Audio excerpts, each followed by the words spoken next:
So now let us move to session number 2 with the second question. All right. So now again, question number 2, it says to us 2.1, solve for x in each of the following equations. We are provided with only 2 equations where we need to solve the unknown variable in this case, which is x. So now to start with question number 2.1.1, our equation is provided to be 1 subtract 5x, which is equals to 6. Now, in order for us to solve for x, we need to make sure that x is only on one side. So we're going to have 6. We transpose 1 on the other side of the equation. It changes its sign. It becomes negative. Then we have negative 5x. And then 6 subtract 1. It will give us positive 5. We are looking for x. So we're going to get rid of negative 5. We're going to divide both sides by negative 5. And that side we divide by negative side so that this cancels that. And then our x will be negative 1. This will be the solution to this equation. X is equals to negative 1. And then now we move to 2.1.2, where it says to us we have x plus 2, x subtract 4. Oh, let me erase that. Fix my writing over there. Okay. X subtract 4, which will be equals to 0. Now, in this type of equation, in order for us to solve for x, and guys, be careful. This is what I hate. You will be starting to distribute here, multiply. For what? Why are you doing that? The only time, I'll tell you right now, the only time where you need to distribute, it's when you have a number over here that is not 0. For an example, say maybe you have 4, 5, 6, -2, whatever the number that you're going to have this side. The only time when you have a number, it's when you will start to distribute. This is what you will do when you have a number. But when you have a 0, it's fine. This equation, it is as it is. Don't waste time trying to do fancy things over there. Just take your two vectors, equate them to 0. The first vector, which is x plus 2, we will equate it to 0. Or the first vector, which is x minus 4, will equate it to 0. And then solve for x. Say x will be equals to -2. Or here, x will be equals to, we take it on that side of the equation, it changes sign, it becomes positive 4, and therefore we are done. Don't do this again. Guys, please be careful when solving these kind of questions. Be careful as much as you can. Until grade 12, people, they don't know this. I don't know why. Don't do this. If you have equation like this, don't say x because you are lazy. Okay? Don't say x is equals to 4. Or x minus 4 is equals to 4. Don't do this. It's going to be wrong. You only do this when there is 0. Again, here where there is 0, you don't distribute. You only distribute when you have a number. This is not math. Be careful, guys. Yo, God, be careful. Okay? I trust you're going to be careful when solving this. We don't want to do things that are not mathematical over there. Please, please, please, as on belief. I hope that was clear. And then I move to the second question, the third question. If you have the questions, raise up your hand or I'll tackle the question. And here again, we still need to solve for x. Remember, what was the statement? The statement said to us, solve for x in each of the following equation. It does not matter whether you get x in terms of z, you get x in terms of g, you get x in terms of dv, whatever. It really does not matter. What matters is x needs to be the subject of the formula as your final answer. As much as we see here, our x is the subject of the formula, whereby x is equals to -3. So we need to make x subject of the formula. So in this equation, that's what we need to do. All right. So now to solve question number 2.1.3, taking the equation g, which is equals to 1 plus 2x divided by x. So this is the same as g over 1. We need to solve for x. So what are we going to do? We're going to cross multiply. I'm going to say g multiplied by x. It will be my gx. And therefore, this side, I'm going to say 1 multiplied by 1 plus 2x. It will be 1 plus 2x. Remember, when you solve for x, you make sure that your x's are on one side of the equation. So I'm going to group these terms where they have x's. I'm going to take my positive 2, it's going to be negative 2x. And then this side, I'm going to left with 1. Therefore, what's common here? It's x. I factorize, and then I left with g, subtract 2, and therefore there is going to be equals to 1. I am solving for x. I'm going to divide by g subtract 2 on both sides of the equation. Remember what I do on this side of the equation? I'm supposed to do it on the other side of the equation. So that means my x will be equals to 1 over g subtract 2. This will be your final answer. Yes, we got our x in terms of g. Okay? Then we are done. We move to 2.1.4. Our equation is, again, this is what you will meet again when you get in grade 11 till grade 12. So this will also help. 1, 5, 4. What do we want to do? And be careful, this type of equations, they are different. And then here we have our variable as exponent. But look at the, we never had the variable as exponent. Now our x that we want, it is raised as an exponent. The question is, how am I going to solve this? I said to you, leave your x one side. That's the best thing that you can do. So we're going to leave this number that it has x one side. Take all the numbers one side, meaning 7. We're going to transpose it to the other side of the equation, right? So that means we're going to have 154 subtract 7. So here we're going to have 3 multiplied by, what am I going to do? 7 x to the power of negative 1, which will be equals to, when I take 7 on this side of the equation, now I'm going to have 147. Look, I want to solve for x. It's fine. Some of you, I know you're going to say 7 to the power of x multiply. It's fine. You can just do that. You can break it down, reverse laws of exponents. But let's see if that will work. It will work in this way without breaking it down first. And therefore, can we divide 147 by 3? We're going to get rid of this 3. Let's see. Can we divide 47 by 3? Yes, we can. So that means we're going to have 7x to the power of this will be equals to, what is 147 divided by 3? You can divide because we have multiplication between these two numbers, 7 and 3. We have multiplication, so we can get rid of, remember, we get rid of everything until we left with x. So 147 divided by 3, we get the 49. Now, when we get to this step, we need to make sure that the bases are the same, right? Because this is an equation. So now, 149, it's actually given by 7 to the power of 2. That's what you know. So here we're gonna have 7x to the power of this, and therefore what is 49? Can be given by 7 to the power of 2. Now the bases are the same. When the bases are the same, we can equate the exponents. We just equate the exponents, and therefore we solve for x. We transpose 1 on this side of the equation. It's going to be positive 1, and then our answer will be positive 3. Then we are done. This will be the final answer to this question over here. Okay, this is how we strictly solve these kind of questions. And then now we move to question number 2.2, right? Now the statement says to us, so for x in this equation, represent your answer in interval notation, not set builder notation. There is set builder notation, there is an interval notation. And again, in this kind of question, they can also request you to represent your final answer on the number line.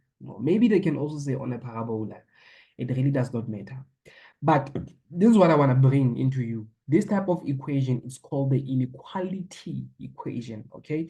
Where we have these signs over here, the logical operations, we call them the inequality signs, okay? Less than, greater than, less than, equals to, greater than, equals to. These are the inequality signs. And as far as I remember, I've taught you how to use these inequality signs. So let me add on the basics of people who have never done this, okay? I normally say, I call them the packages. Ne? We have this kind of inequality signs. Ne? We have the unshaded circle. We have the excluded inequality signs. And then we have the round brackets. We have the shaded circle. Okay. We have the square brackets. Okay, let me start with the inequality, these things. Let me erase this. Oh. Okay. And therefore, we have these inequality signs that has equals to, greater than, equals to, and then we have the square brackets. We use this men over here for values which are excluded. Till university, you need to know this.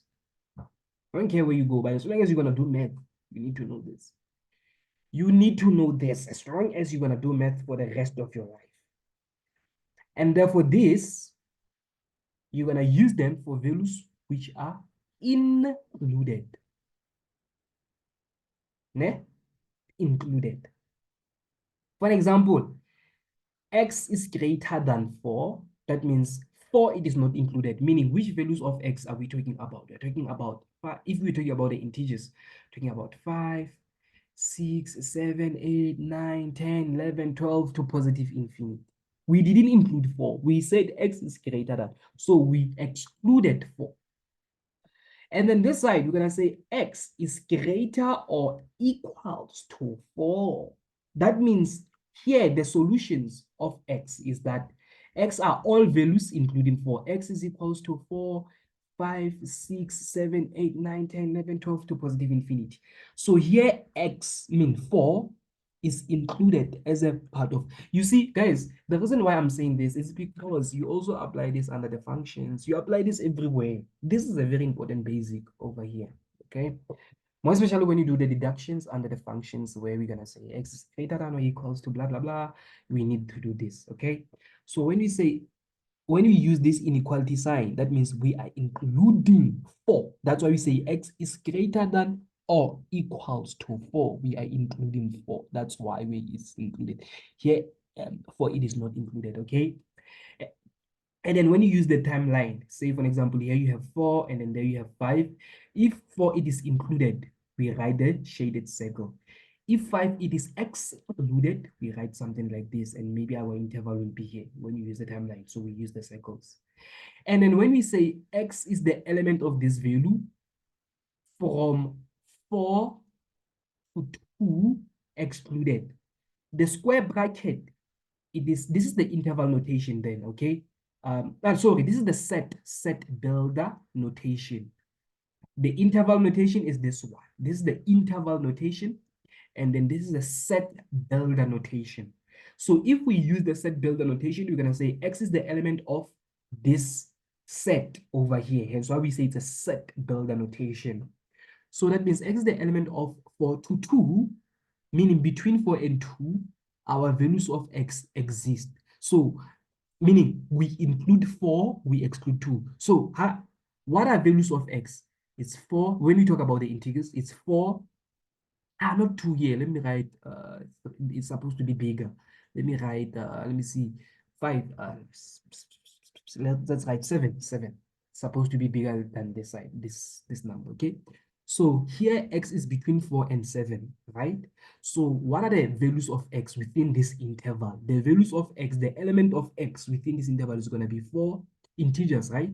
It's going to be 4, 5, 6. Remember, we use the round bracket. That means 7, it is not included. So meaning the solutions of x within this interval is going to be 4. Why do we say 4? Because we use the square bracket. We included 4. So meaning it's the interval is between 4 and 7. So what are the values of x which are integers? It's going to be 4, 5, and 6. Why did I not say 7? Because 7 here, it is around the bracket. It is excluded. So that means we don't include 7. So these are the, you see, so I hope you understand this basic, because this basic will further help you to move forward with the mathematics until you get higher and higher with your level of with your basic of your, or whatever of your mathematics. I hope that was clear. So right, You see this? You see what I did over here? Let me write it in interval notation. I get this as a set builder notation. Let me write the same thing in interval notation. If we use the interval notation to write this, we're gonna say x, look, it is less than, right? Because remember, we're supposed to be between 4 and the 7, right? But remember, 7, so numbers between 4, 5, 6, these numbers that are between 4 and 7. So you're gonna say x, it is less than 7, but greater than 4 and equals to 4. We are including 4. You see, these two things, they are the same thing. Ne? But here I just use the interval notation, and then here I use the set builder notation. But I said the same thing. Ne? Remember, x it is less than 7, but x it is greater than 4 and equals to 4. We include 4, we didn't include 7. Which inequality sign did I use? I used this inequality sign to show that I didn't include 7. I used the round bracket to show that I didn't include 7. I use this inequality sign that has equals to show that I include 4. I use the square bracket to show that I include 4, you see? And then, meaning the values of x, they're going to be between 4, 5. They're going to be between 4 and 7, which is 5, which is 4, 5, and 7. We're going to use this, okay? I hope this basic was clear. Still going to use this basic and other functions, guys. I repeat, this basic is important, 100%. I'm erasing everything. Take your screenshot quick if you need this before I erase. I was doing the functions, I think, with grade 11s, and they didn't understand. So this is what you need to understand. That's why I'm saying your basic is important. I think it was in grade 12 with grade 12s, but it's fine. So now let's solve for x then. Solving for x over here, it's this is what you're gonna do. Again, you see here we have okay. You see here we have, let me see. Well, we're not gonna we're not gonna have squared because we have minus sign here if we had multiplication. So let's distribute. We're gonna say this multiplied by that, it will give us, let me see, 3 multiplied by 2, it will be 6x. 3 multiplied by 4, it will be 12. Subtract 3 multiplied by that, it will be negative 3x. Negative 3 multiplied by that, it will be positive 9, which is less than 0. And therefore 6 subtract 3, the like terms, right? 6 subtract 3, in this case, it will give us 3x. 12 plus 9, in this case, it will give us, let me see, left 21. It will give us positive 21, which is less than 0. Take 21 on the other side of the equation, it's going to be negative 21. And then we divide both sides by 3. We get that our x will be less than 21 divided by 3 is 7. So we're going to have negative 7. And therefore, this will be your final answer. They said, represent your answer in interval notation. This is the interval notation. But if they said, represent your answer in a set builder notation, the very same answer, we're going to say, x is the element of your x. Remember, x, it is less than negative 7, right?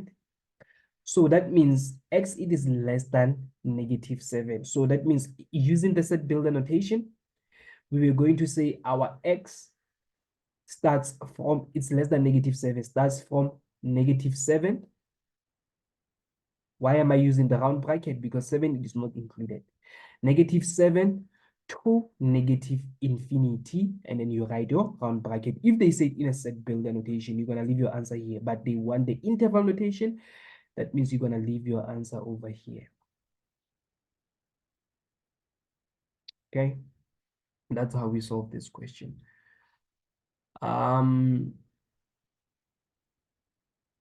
What was I thinking? Oh, again, if they say to you, represent your answer on a timeline, you're going to write your timeline just like this. And therefore here we have negative 7. It's a timeline, right? Obvious. If this is negative 7, negative 8, negative 9, negative, until negative infinity. And this is negative 7, right? Negative 6, negative 5, negative 4, negative 3, negative 2, 0, 1, 2, 3. Positive side, moving to positive. It's a timeline. It's a timeline. So they say represent your answer on a timeline. Remember, this is the answer that we get, right? And then we go to the timeline. We're gonna say here we have the open circle. Remember, we use it for values which are excluded. It's this inequality sign. And therefore, we're going to say x is less than -7. So when we become less than -7, we move to this side of the timeline to more negative numbers. Therefore, this will be final answer. If they say represent your final answer on the timeline, you're going to do this. Apparently, the final answer will be here. I hope that was clear. Okay.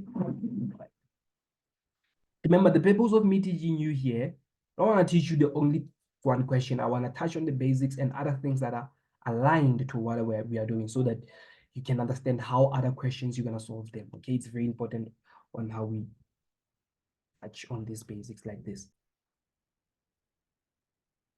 Now, 2.3, it says solve for x and y simultaneously. So this is the simultaneous equation. And the question is how to solve the simultaneous equation. Very easy and nice. Simple. I love simultaneous equations. Now, this is what I'm going to do. I'm going to call this is the first thing that I'm going to do. I'm going to call this equation 1. And then I'm going to call this equation 2. Simple. Then what am I going to do with those two equations? This is what I'm going to do.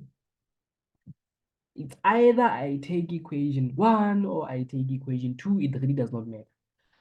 The aim is to make one of the variable. It's either x or y. The aim is to make one of the variables the subject of the formula. So I'm going to take equation 1 because I can see it's easy to work with because I can divide by 2. 4 divided by 2, 6 divided by 2. But here, 3 can be divided by 2 or 2 can be divided by 3. So it's going to annoy me. But there's nothing wrong with taking that. So I would rather take equation number 1. So this is what I'm going to say, right? To work with these equations, I'm going to say from equation number 1, what am I going to do? This is what I'm going to do. I'm going to use equation number 1. What should I make subject of the formula? We can make 2. We can make y subject of the formula. It's fine. So I'm going to leave y on this side of the equation. And then I'm going to take 4x with me. So here I'm going to have negative 4x. And then because I want to make y subject of the formula, I'm going to divide by -2 so that I can left with y. And what I do on this side, I'm supposed to do it on the other side of the equation. So 6 divide by -2, it will yield to -3. Negative 4x divided by -2, it will yield to positive 2x. Okay, let me rewrite this like this. Here I have 2x minus 3. What did I do? I manipulated equation 1 by doing what? By making y subject of the formula. Now this equation, it is no longer equation 1 because I used it and I made it like this. It will now be called, I have 1, 2. That means this will be equation number 3. Right? Now, what was the purpose of me making y subject of the formula? It's because I want to substitute this y onto equation number 2. So I am going to say, I am going to substitute equation 3 into equation 2. That's what I am actually going to do. So here's my equation 2. It's 2y, I'm repeating it so that you can see it's 2y, 3x is equals to 8. Now, I'm going to take equation 3, which is this. You see y, I say y is equal to 2x minus 3. Where I see y, now I am going to write 2x minus 3 on equation number 2. Here's equation number 2. I see y already, so that means I'm going to write 2x minus 3 plus this 3x will be equals to positive 8. Look at this equation. Now this equation, it has only x. It doesn't have x and y. It doesn't have x and y. It only has x. And from the first questions, we started with solve for x, right? Now we know how to solve this kind of equation. So now, what I'm going to do is I'm going to distribute 2 multiplied by 2x. It will give me 4x. 2 multiplied by 3, it will give me -6. And then here we have 3x will be equals to 8. And then what will be 4x plus 3x? It will give me 6, 7, 8. Think it will be 8x right? If I'm not wrong, and therefore what will be 6 plus 8? 6 plus 8, it will be, oh, here it's going to be 7, apparently. We're going to have 7x, 4 plus 3 is 7x, my arithmetic. And therefore, we're going to say 8 plus 6. We're going to transpose 6 to the other side of the equation. It's going to be 14. And then we divide both sides by 14, by 7. We get rid of 7. We're going to left with 2 over there. We needed to solve for x and y. So after getting our x, we're going to solve our y. Remember, we made y subject of the formula. So from this equation, we're going to substitute x, which is now 2 minus 3. And therefore, 2 multiplied by 2 is going to give us 4. 4 subtract 3 is going to give us 1. Therefore, our x will be equals to 2. And our y will be positive 1. And then we are done with this simultaneous equation.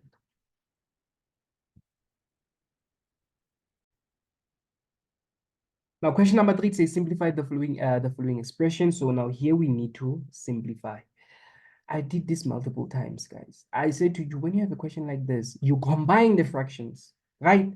The fractions are separated. We bring them close together by combining them to make one fraction. But the question is, how are we going to combine this? We need the lowest common denominator or the lowest common multiple. So I said to you, to combine two fractions, you're going to write one long division line. And therefore, what is the lowest common denominator between these two guys over here? It's going to be 6, right? We're going to take the bigger one. So it's going to be 6, right? I'm going to write 6 over here. And then now let's start with this fraction. Let's start with this fraction. 3 goes how many times into 6? It goes 2 times. And then you're going to say that 2 multiplied by this, which is x subtract 2. Close your bracket. Now we move to this fraction. 6 goes how many times into 6? It goes once. And you're going to say 1 multiplied by negative x plus 4. It's 1 multiplied by x plus 4. Remember, we have 1 over there. Therefore, what we do, we distribute this multiplied by that, it will be 2x. This multiplied by that, it will be negative 4. This multiplied by that, we have negative x. This multiplied by that, we have negative 4. Divide by 6. And therefore, we're going to have 2x minus x. It will be x, negative 4, negative 4, negative 8, divide by 6. And from here, there's nothing we can do, but this will be our final answer, and then we are done.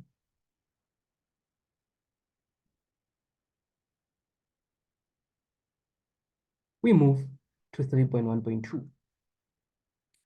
So 3.1.2, they say, hence, determine the value of x. If our equation is like this, we need to solve for x again. Going back, you see this is 2 marks. Going back, remember, we had x minus 2 over 3 minus x plus 4 is the same as this, right? But remember, what did we say? We said this side is equals to x minus 8 over 6. So that means this side is the same as x minus 8 over 6, which will be equals to 2. And then we cross multiply. X minus 8 multiplied by 1 is going to be x minus 8. 2 multiplied by 6 is going to give us 12. Therefore, we solve for x. We transpose 8 on the other side of the equation. It's going to be positive 8 plus 12. It will give us 20, and then we are done. Hence why it's 2 marks.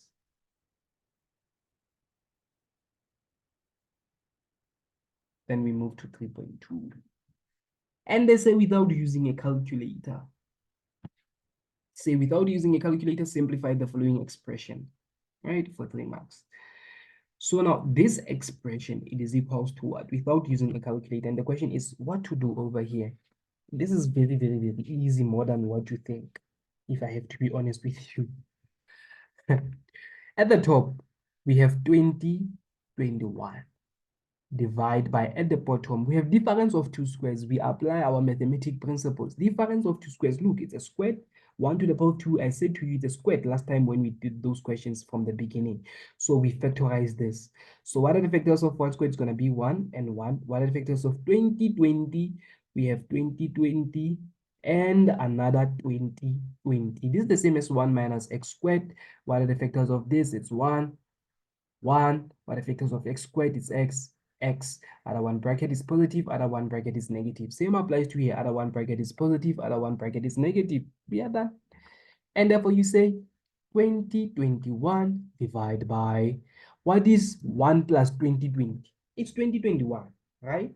So here we have 2021 multiply by, what is 1?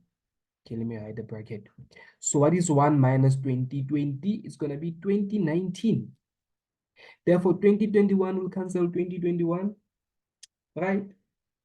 And then what will be our final answer? Oh, let's be careful here. We're going to have negative 1 minus 2020 will be give us negative 2019, right? Negative 1 minus 2020 is negative 2019. And therefore 2021 will cancel 2021. Our final answer will be negative 1 over 2019. We are done. Okay.